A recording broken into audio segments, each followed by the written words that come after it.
नमस्कार दोस्तों, मैं हूं आपका दोस्त, आपका होस्ट शुभेंद्र चौहान। आप लोगों का स्वागत करता हूं इस सेशन के अंदर, जहां पर हम लोग द हिंदू की कुछ ऐसी खबरें और एडिटोरियल के ऊपर चर्चा करेंगे, जिन्हें पढ़कर निश्चित ही आप लोगों की प्रिपरेशन के अंदर आप लोगों को बेटर एज मिलेगी। बट उन सबके पहले आप लोग मेरे साथ में SRC10 टेलीग्राम ग्रुप के ऊपर जुड़ सकते हो। क्लास की अपडेट PDF आपको हमें मिल जाती है। इसके अलावा रोज सुबह 9 बजे ये क्लास मेरे द्वारा ली जाती है। आप यहाँ पर मेरे साथ में जुड़ सकते हो।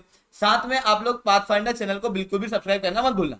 इसके अलावा अनअकैडमी के ऊपर अगर आप लोगों को सब्सक्रिप्शन लेना है तो आप लोग कोड यूज कर सकते हो SRC10, जिसके बाद में आप लोगों को मेरे द्वारा पर्सनली 1-on-1 मेंटरशिप मिलेगी। तो चलिए दोस्तों, शुरू करते हैं इस सेशन को। आज हम लोग इन सारे टॉपिक्स के ऊपर चर्चा करने वाले हैं। टेक्स्ट एंड कॉन्टेक्स्ट के अंदर आज कुछ खास है नहीं, पर हाँ, आज एडिटोरियल के अंदर 2 एडिटोरियल खास है। इसके अलावा खबरों के अंदर काफी सारी खबरें आपको यहाँ पर दिख रही होगी, पर कुछ खबरें ऐसी हैं जो हम लोग को नहीं पढ़ना, इस कारण से उसको स्पेशली मैंने डाला है। तो चलिए शुरू करते हैं। सबसे पहले बात करते हैं एडिटोरियल के ऊपर कि एडिटोरियल के अंदर क्या खास है। India has lost its way in the use of international law. देखो यार, भारत की डिप्लोमेसी के अंदर क्या इशू है उसको यहां पर बताया गया है। हालांकि इसके अंदर से कभी क्वेश्चन आया नहीं है कि इंडिया की डिप्लोमेसी के अंदर क्या इशू है, उससे रिलेटेड नहीं सिलेबस के अंदर लिखा हुआ है कि इंडिया की डिप्लोमेसी के इश्यूज बताओ, ठीक है। बट ये इसलिए इंपॉर्टेंट हो जाता है क्योंकि ये दूसरे आंसर्स के अंदर काम आ सकता है। जैसे भारत के एग्रीमेंट ऑफ एग्रीकल्चर के अंदर जो इशू है, या फिर किसी के भी अंदर इशू जो है ना, वो एक इशू कॉमन रहेगा उसके अंदर, ये वाला इशू जो हम लोग इस एडिटोरियल के अंदर चर्चा करेंगे। इस वजह से मैं इसको अलग से कवर कर रहा हूं, वरना ये सिलेबस पर्सपेक्टिव से इंपॉर्टेंट नहीं है।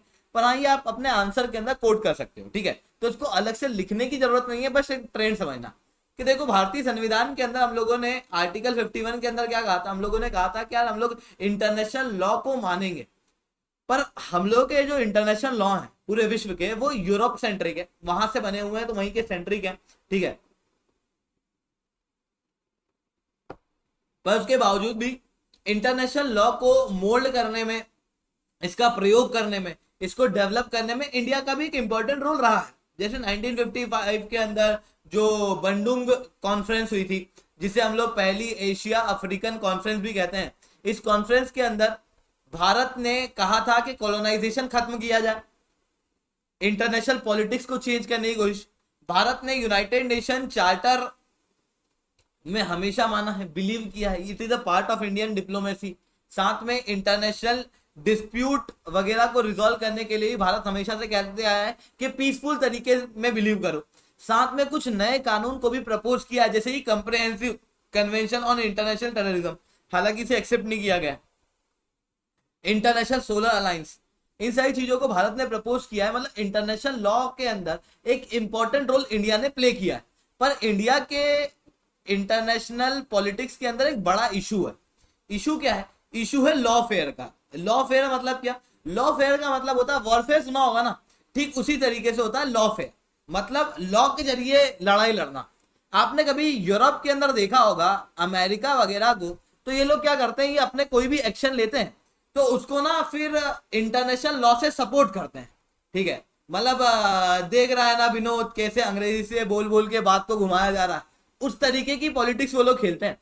और उसके बाद में ना अपनी जितने भी इशू रहते हैं उसको लेजिटिमेट कर देते हैं वो इंटरनेशनल लॉ का प्रयोग करके। पर इंडिया इन इंटरनेशनल लॉ का प्रयोग नहीं करता है।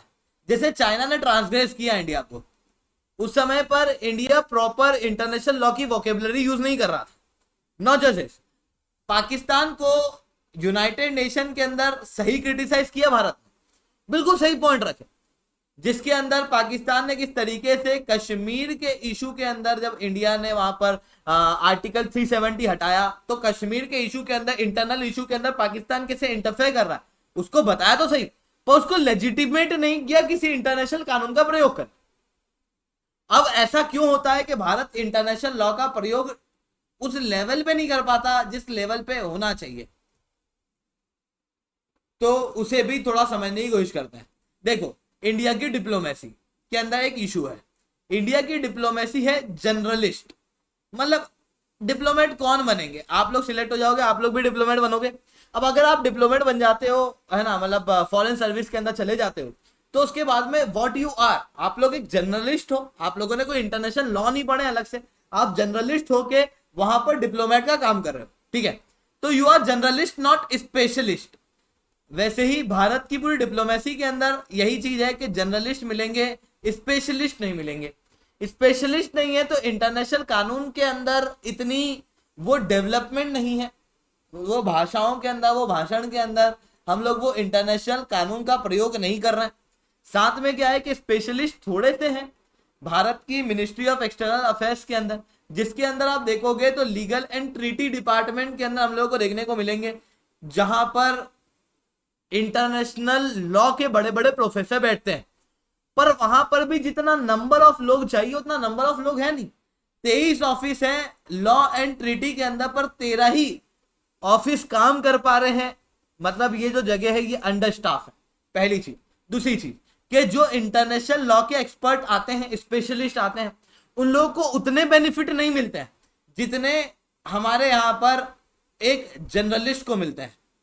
मतलब अगर आप जर्नलिस्ट हो तो आप मुंबई आ सकते हो, अगर आप जर्नलिस्ट नहीं हो तो आप मुंबई नहीं आ सकते। वैसी ही स्थिति यहाँ पर। यहाँ पर क्या होता है, इंटरनेशनल लॉ का प्रयोग करने वाले जो स्पेशलिस्ट हैं उनको वो लेवल के इंसेंटिव, वो लेवल का बेनिफिट, उस लेवल का दर्जा नहीं मिलता है जितना जर्नलिस्ट को मिलता है। जैसे चीफ सेक्रेटरी होगा तो वो स्पेशलिस्ट नहीं होगा, वो एक जर्नलिस्ट होगा।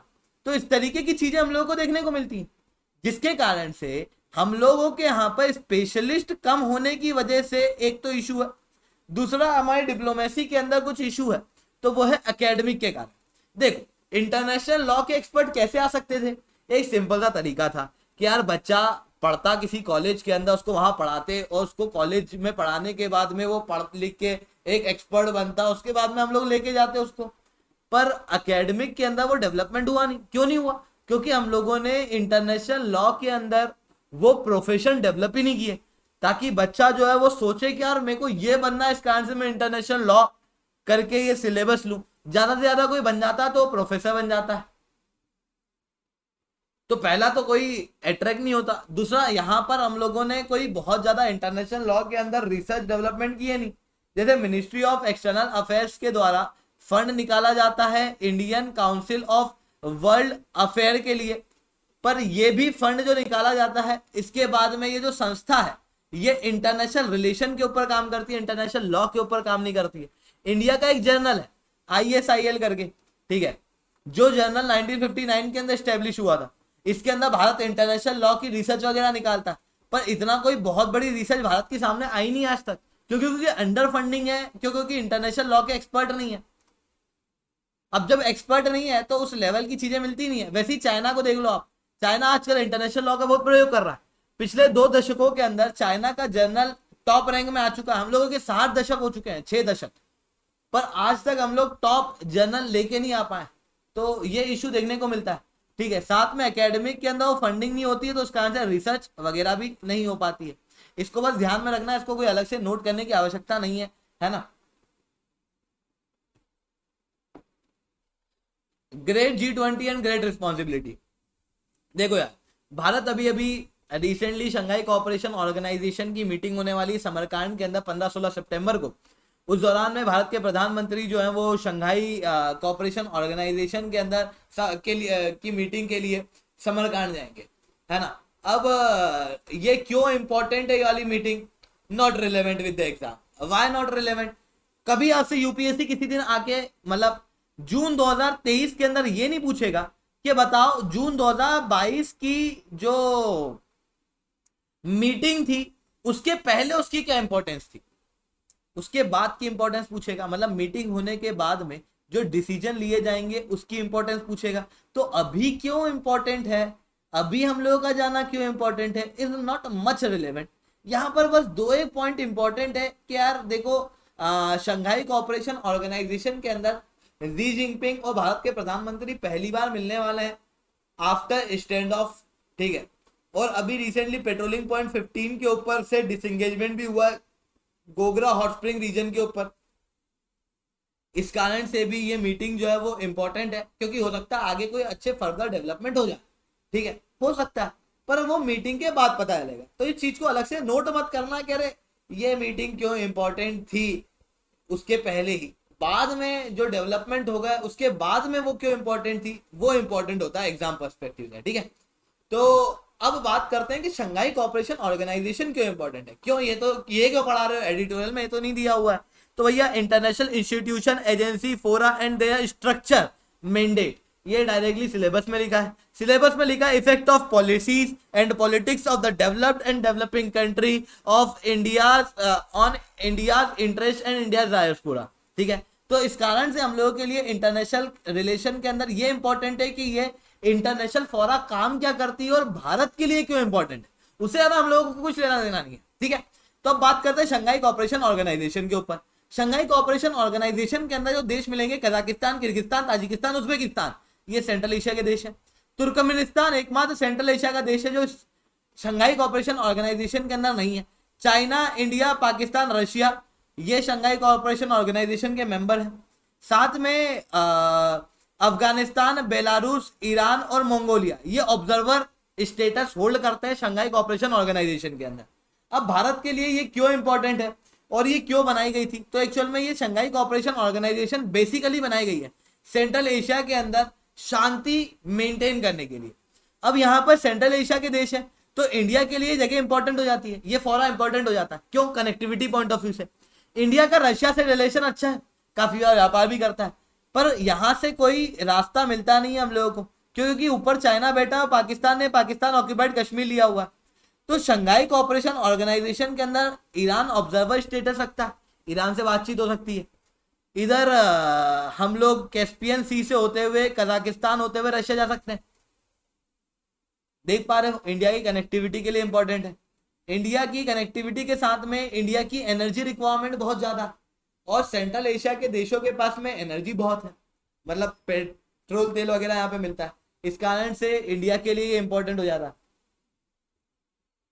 यहाँ पर चाइना है, चाइना के साथ में बातचीत करने के लिए, पाकिस्तान से बातचीत करने के लिए एक फोरा मिल जाता है। फॉर एग्जाम्पल मैंने आपको बताया कि ये बस ये इंपॉर्टेंट है कि इंडिया के प्रधानमंत्री और चाइना के प्रेसिडेंट मिलने वाले हैं। फॉर एग्जाम्पल यही है कि देखो अभी भी हम लोगों का स्टैंड ऑफ था, उसके बाद में इशू वगैरह डिस्कस करने के लिए हम लोग मिले ही नहीं। अब मिलेंगे भारत के प्रधानमंत्री और वहां के प्रेसिडेंट, तो वो पहली बार कहाँ मिलेंगे? शंघाई कोऑपरेशन ऑर्गेनाइजेशन में। मतलब एक प्लेटफॉर्म मिल जाता है चाइना के साथ में बातचीत करने का, एग्जाम्पल के रूप में उस चीज को यूज किया जा सकता है ना। तो ये चीज यहाँ पर इंपॉर्टेंट है। साथ में इंडिया के लिए ये इसलिए भी इंपॉर्टेंट है, जैसे चाइना जो है वो इंडिया के पड़ोसी देश श्रीलंका के साथ में कोलैबोरेट कर रहा है, जबकि वो चाइना का पड़ोसी है भी नहीं। ऐसी कंडीशन में इंडिया भी तो चाइना के पड़ोसी देशों के साथ में कोलैबोरेट कर सकता है। साथ में अफगानिस्तान के इशू के लिए सेंट्रल एशिया के देश काफी ज्यादा इंपॉर्टेंट हो जाते हैं, क्योंकि ये देश जो है वो अफगानिस्तान से डायरेक्टली बॉर्डर शेयर करते हैं। इस कारण से इंडिया के इंटरेस्ट के लिए ये सेंट्रल एशिया के देश इंपॉर्टेंट है, मतलब ये शंघाई कोऑपरेशन ऑर्गेनाइजेशन इंपॉर्टेंट है। ठीक है, वहीं दूसरी तरफ ये क्यों इरिलेवेंट है और क्यों प्रॉब्लम क्रिएट करती है इंडिया के लिए, वो भी समझ लेते हैं। तो देखो यहाँ पे चाइना है, यहाँ पे पाकिस्तान है, तो यहाँ पर क्या है कि मतलब इंडिया की आइडियोलॉजी अलग है, इन दोनों देशों की आइडियोलॉजी अलग है, तो सेम प्लेटफॉर्म पे नहीं आ सकते।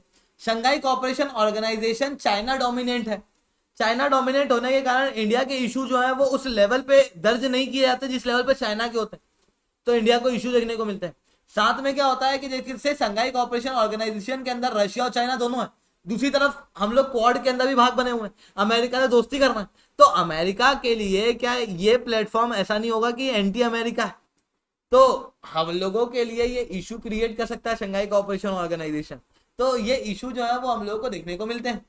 अब बात करते हैं कि यार मतलब शंघाई कोऑपरेशन ऑर्गेनाइजेशन की सितंबर के अंदर अभी जो मीटिंग होगी समरकांड की, उसके बाद में the most important thing is that कि इंडिया जो है वो शंघाई कोऑपरेशन ऑर्गेनाइजेशन की प्रेसिडेंसी होल्ड करेगा।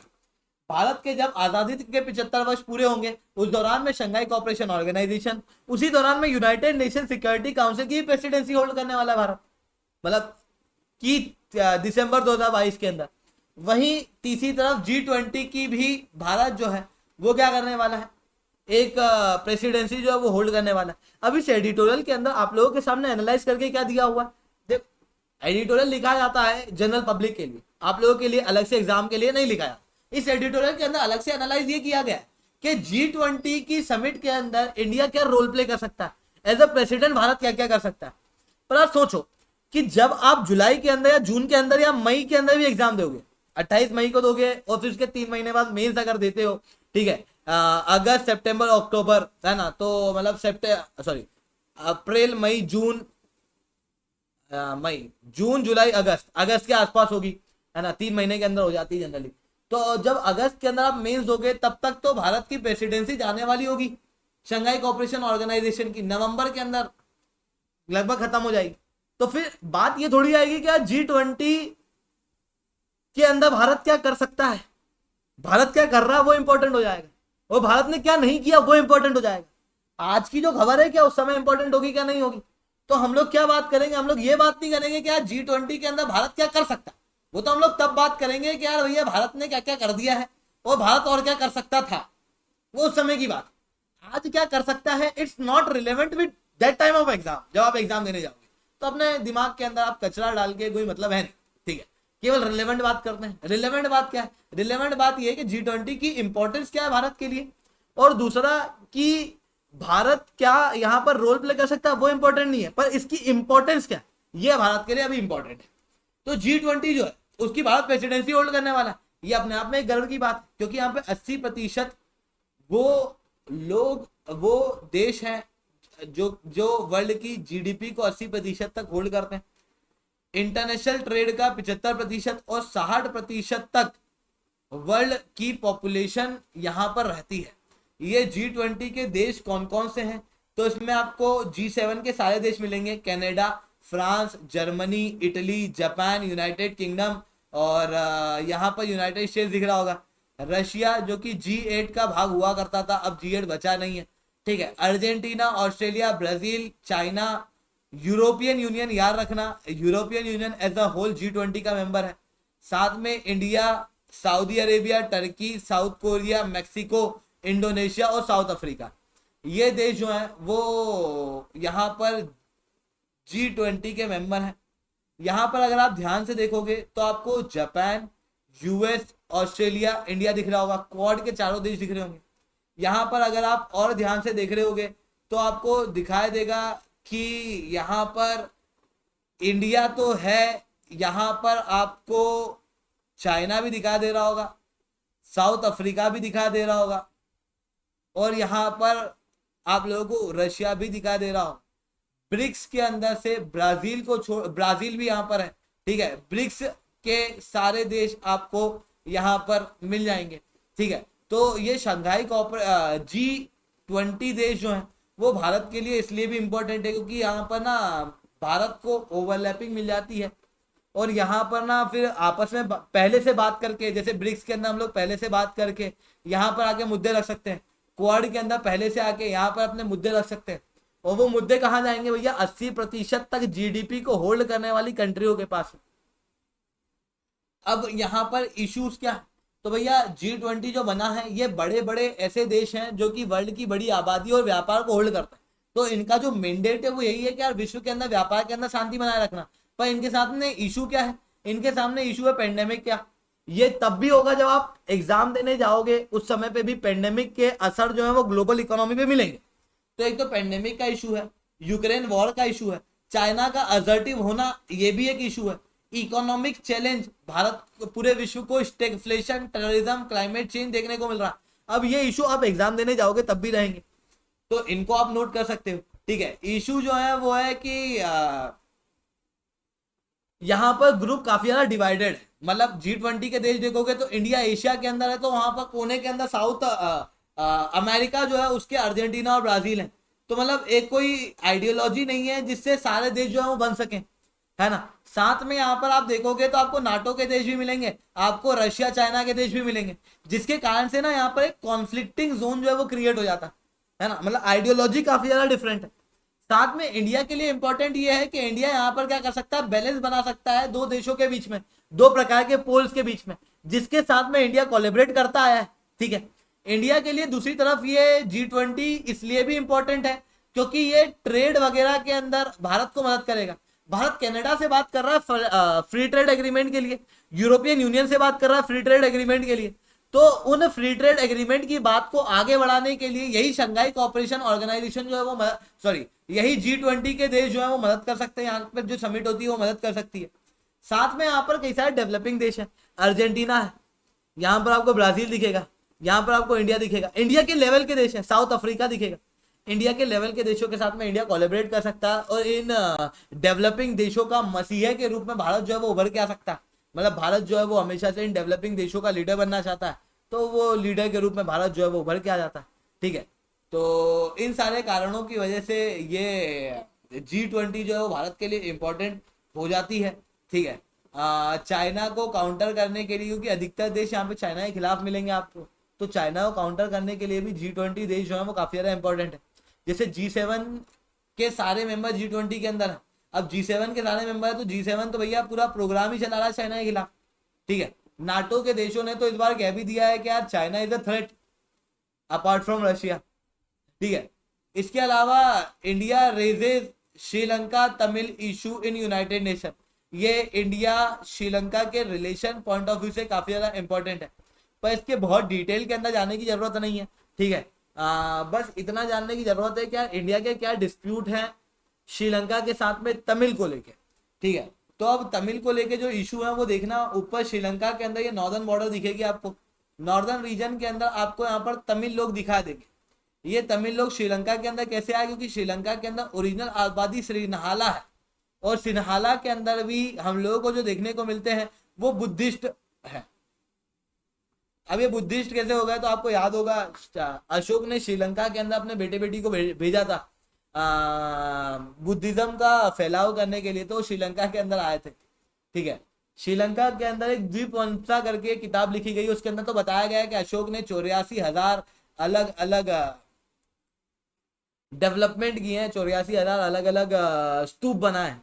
ठीक है, ये थोड़े बहुत एक्स्ट्रा ज्ञान में इसलिए दे रहा हूँ क्योंकि ये प्रीलिम्स पॉइंट ऑफ व्यू से इंपॉर्टेंट हो जाता है। ठीक है, एलिमिनेशन वगैरह करने के लिए। तो अब यहाँ पर क्या दिखाई दे रहा है, यहाँ पर नॉर्दर्न बॉर्डर जाफना के अंदर, मतलब ये वाले जो जगह है यहाँ पे तमिल लोग हैं। अब ये तमिल लोग एक्चुअल में इंडिया से आए हुए लोग हैं, ये अंग्रेजों के समय पे प्लांटेशन के लिए इंडिया से श्रीलंका के अंदर लाए गए थे, और जब ये श्रीलंका के अंदर तमिल गए तो उनको बहुत अच्छी अपॉर्चुनिटी दी गई अमेरिका द्वारा, ब्रिटेन द्वारा, इनका बहुत डेवलपमेंट किया गया। वहीं सिन्हाला का इतना डेवलपमेंट हुआ नहीं। जब श्रीलंका आज़ाद हुआ तो श्रीलंका के आज़ाद होने के बाद में श्रीलंका ने सिन्हाला को सारे अधिकार दे दिए, तमिलों को दिए नहीं। तमिलों ने विरोध किया, तो पहले तो पीसफुल रूप से किया, फिर बाद में हथियार उठा लिए, जिसके कारण से सिविल वॉर उभर के आया। उसी दौरान में भारत ने यहाँ पे इंटरफेयर भी किया था, और भारत ने फिर इंटरफेरेंस की वजह से एक 13 कॉन्स्टिट्यूशन अमेंडमेंट एक्ट पास हुआ था, जिसके अंदर कहा गया था कि नॉर्दर्न प्रोविंस को अलग से प्रोविंशियल काउंसिल और उनको उनकी ऑटोनॉमी दे दी जाएगी, मतलब तमिल वाले रीजन को उनकी ऑटोनॉमी दी जाएगी ताकि वो अपना बेनिफिट खुद कर सकें, और उसकी ऑटोनॉमी करने के लिए रेगुलर इलेक्शन जो है वो काउंसिल के लिए इलेक्शन कराए जाएंगे, ऐसा उस समय पे कहा गया था। अभी क्या हुआ है कि श्रीलंका के अंदर 3 साल पहले प्रोविंशियल काउंसिल डिसॉल्व हो चुकी है और अभी तक कोई इलेक्शन हुआ नहीं। तो जो 13 कॉन्स्टिट्यूशन अमेंडमेंट एक्ट है उसको श्रीलंका ने ठीक से इम्प्लीमेंट किया नहीं, जो भारत की मध्यस्थता के बाद में हुआ था। साथ में 2009 के अंदर 9 के बाद में भारत ने श्रीलंका के खिलाफ 2 बार वोट किया है, और 2 बार श्रीलंका के को एब्सटेन किया उनके खिलाफ वोट करने से, एक बार फेवर के अंदर भी श्रीलंका के वोट किया है। ठीक है, साथ में श्रीलंका जो है सिविल वॉर हुए को लगभग 13 साल खत्म हो गए 2009 के बाद में। 13 साल जब खत्म हो चुके हैं तो कई सारे सर्वाइवर्स हैं जो आज भी न्याय की मांग कर रहे हैं, पर उन लोगों को न्याय मिल नहीं रहा। ऐसी कंडीशन में ह्यूमन राइट काउंसिल के अंदर यूनाइटेड नेशन की भारत ने वापस से ये मुद्दा उठाया है, मतलब इस मुद्दे के अंदर श्रीलंका के अगेंस्ट बात की है कि श्रीलंका जो है वो तमिल नेशनल को के लॉन्ग पेंडिंग इशू को पॉलिटिकल सॉल्यूशन नहीं दे रहा है, जो श्रीलंका ने प्रॉमिस किया। साथ में इंडिया मतलब कई सारे राज्य जो है वो अडॉप्शन के कानून को इम्प्लीमेंट करने से मना कर रहे हैं। अब आप सोचो ना कि हम लोग ये पूरा इशू ऑलरेडी पढ़ चुके हैं, कल हम लोगों ने पढ़ा, परसों भी हम लोगों ने पढ़ा, तो इसको वापस से पढ़ने की जरूरत नहीं है। साथ में कोई भी इशू होता है उसकी बॉल बाय बॉल कमेंट्री पढ़ने की आवश्यकता होती नहीं है। ठीक है, कई सारे यूट्यूब पे video ball by ball commentary के भी आ जाते हैं कि अभी ये हो गया, फिर ये हो गया, फिर ये हो गया। बॉल बाय बॉल कमेंट्री पढ़ने की आवश्यकता नहीं है भैया। कई सारे राज्य विरोध कर रहे हैं, कई सारे राज्य मना कर रहे हैं, क्यों कर रहे हैं? बस उन्हीं कारणों की वजह से। तो इंपॉर्टेंट वो कारण है। अब राज्य विरोध कर रहे हैं, बाद में एक्सेप्ट भी कर लेंगे, इंप्लीमेंट भी कर देंगे। कोई बड़ा इशू हो जहां पर राज्य विरोध कर रहा हो तो बात भी है, उसको अलग से पढ़े भी, तो इसको ना अलग से कोई पढ़ने की आवश्यकता नहीं है। इवन न्यूज़पेपर वाले ने भी घुमा फिरा के वही बात करी है जो कल करी है। देखो यहाँ पर वो जुवेनाइल जस्टिस एक्ट 2015, इसके अंदर अमेंडमेंट, फिर यहाँ पर आप शुरुआत में देखोगे डिस्ट्रिक्ट मजिस्ट्रेट, वही बातें हैं जो हम लोगों ने कल करी थी। ठीक है, साथ में ये देखो, फ्रांस के फॉरेन मिनिस्टर जो है भारत विजिट करने वाले हैं। अब क्या इसको अलग से पढ़ने की जरूरत है? जब आप पहली बार पढ़ते हो ना न्यूज़पेपर, आपको लगता है कि अरे इंपॉर्टेंट है, पर आप सोचोगे जब आप यूपीएससी दोगे तो उस समय पे यूपीएससी ये पूछेगा कि बताओ 5 साल पहले या फिर 1 साल पहले सितंबर के अंदर फ्रांस के प्राइम मिनिस्टर भारत आने, फॉरेन मिनिस्टर भारत आने वाले थे, तो उसकी क्या इंपॉर्टेंस थी? Not important. इंपॉर्टेंट कब होगा? जब ये जाएंगे। जब कोई फॉरेन मिनिस्टर भारत से जाता है तो ऑलरेडी डिसाइड हो चुका होता है कि यार कौन कौन से इशू रिजॉल्व किए हैं और कौन कौन से नहीं हुए, तो फिर उसको डायरेक्ट पढ़ लो, बीच में इसको पढ़ने की आवश्यकता नहीं है ना। कई सारे टीचर सब पढ़ा रहे होते हैं, नॉट इंपॉर्टेंट, ठीक है। अपने दिमाग के अंदर सारा ढेर सारा कचरा मत डालो, ठीक है। स्टैटिक पार्ट पे इन टॉपिक की बजाय ज्यादा फोकस कर लो। जैसे नागा डेलीगेशन जो है वो शाह से मिलने की बात कर रहा है वापस से। हम लोगों ने नागा इशूज जो है वो कितनी बार कवर कर लिया ऑलरेडी, ठीक है। अब उसके बाद में नागा जो है वो अमित शाह से बात करने वाले हैं, कह रहे हैं कि भैया बात कर लेते हैं अपन। तो उससे क्या मतलब है? जिस दिन बात करने लगेंगे तब इंपॉर्टेंट हो जाएगा ये टॉपिक, अभी नहीं कर रहे हैं तो क्यों बात करें हम लोग भी? तो not important with the UPSC perspective, ठीक है। साथ में मतलब मेन बात मेरे कहने का ये है कि कई सारे टॉपिक ना दिखते इंपॉर्टेंट है पर होते नहीं, क्योंकि ये एक एक कमेंट्री पढ़ने की जरूरत नहीं है, क्या हो गया अब, क्या हो गया अब, क्या हो गया, फाइनली क्या हुआ है वो पढ़ो, आगे बढ़ो, ठीक है। गवर्नमेंट जो है वो नए ऑफिस एमपीज के लिए बनाने वाला है। अब एमपीज के लिए बनाने वाला है नए office, not important with the UPSC perspective, ठीक है। बट इंपॉर्टेंट एक और चीज हम लोग को जीएस3 पॉइंट ऑफ व्यू से दिख रही है कि गवर्नमेंट जो है वो काम कर रही है इलेक्ट्रिक हाईवे बनाने के लिए, इलेक्ट्रिक पावर्ड हाईवे, जो कि सोलर एनर्जी से इलेक्ट्रिसिटी डेवलप करेगा और ट्रक वगैरह इनको चार्ज कर देगा। इसके ऊपर भी डेवलपमेंट हो रहा है, ये साइंस एंड टेक्नोलॉजी के अंदर एक बड़ा डेवलपमेंट होगा। पर इस चीज को अभी आप इन्वायरमेंट के अंदर यूज कर सकते हो कि ये ऑफिशियल स्टेटमेंट दे दिया कि हम लोग काम कर रहे हैं, सरकार काम कर रही है, ये ministry of highway and transport के द्वारा ऑफिशियल स्टेटमेंट के रूप में आया।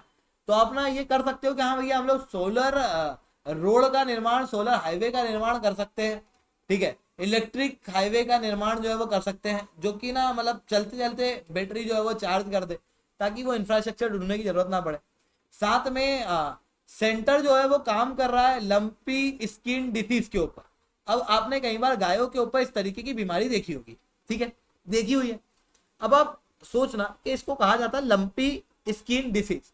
लंपी स्किन डिसीज के लिए भारत सरकार काम कर रही है, क्योंकि इसकी वजह से ना कई सारी गायों वगैरह की मृत्यु हो जाती है। अब सर ये क्यों पढ़ा रहे हो, गाय इंपॉर्टेंट है क्या? GS3 के अंदर डायरेक्टली लिखा हुआ है issues related to direct indirect farm subsidy and minimum support price, public distribution system, उसके ऑब्जेक्टिव फंक्शन लिमिटेशन रिवैम्पिंग, साथ में buffer stock, food security, technology mission and economics of animal rearing. मतलब animal rearing की economy की बात करना, क्या economics है उस चीज, वो इंपॉर्टेंट हो जाती है। अब लाइव स्टॉक की डेथ होना वो अपने आप में एक इशू है, ठीक है। अब इस इशू को लेके क्या हो रहा है, कई सारे वैक्सीन जो है वो डेवलप किए गए हैं साइंटिस्ट द्वारा। साथ में लाइव स्टॉक के ऊपर नजर रखी जा रही है भारत सरकार द्वारा।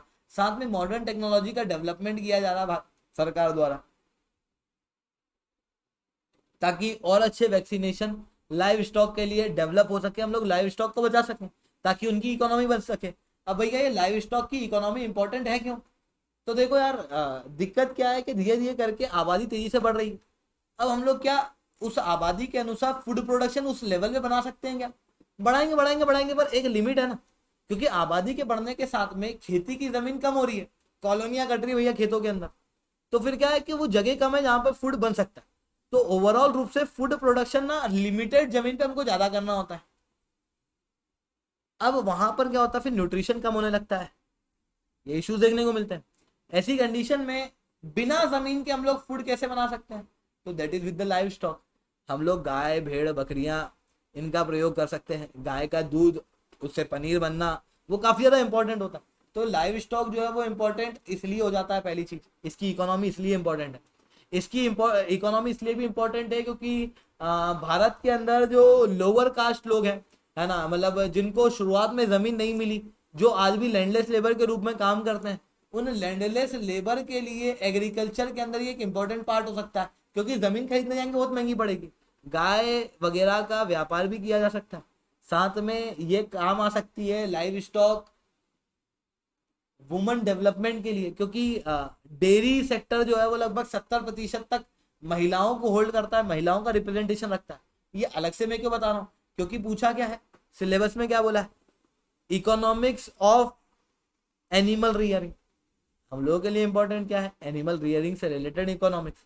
हम लोगों के लिए वैक्सीन बने, ठीक है, पर कौन से वैक्सीन बने, क्या टेक्नोलॉजी है, वो इंपॉर्टेंट होती है, पर उस टेक्नोलॉजी का यहाँ पे कोई वर्णन किया नहीं है, ठीक है। अब एक एक वैक्सीन जो आ रहा है मार्केट के अंदर, उसकी टेक्नोलॉजी थोड़ी पढ़ते बैठेंगे। अगर वो पढ़ना होता तो साइंटिस्ट बन जाते, पर वो थोड़ी बनना है ना। तो जब इसका न्यूज़पेपर के अंदर कोई वर्णन किया नहीं गया, तो हम लोग क्यों अलग से पढ़ें इसकी टेक्नोलॉजी के बारे में। हो सकता है कोई नई टेक्नोलॉजी लाए नहीं हो, है ना।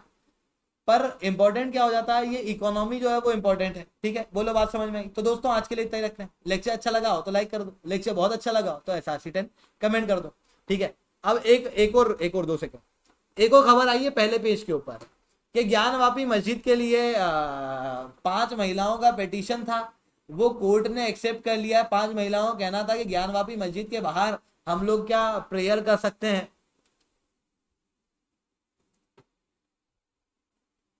कई सारे टीचर्स ने अलग से वीडियो ही बना दी है, पूरी हिस्ट्री बता रहे हैं ज्ञानवापी मस्जिद की।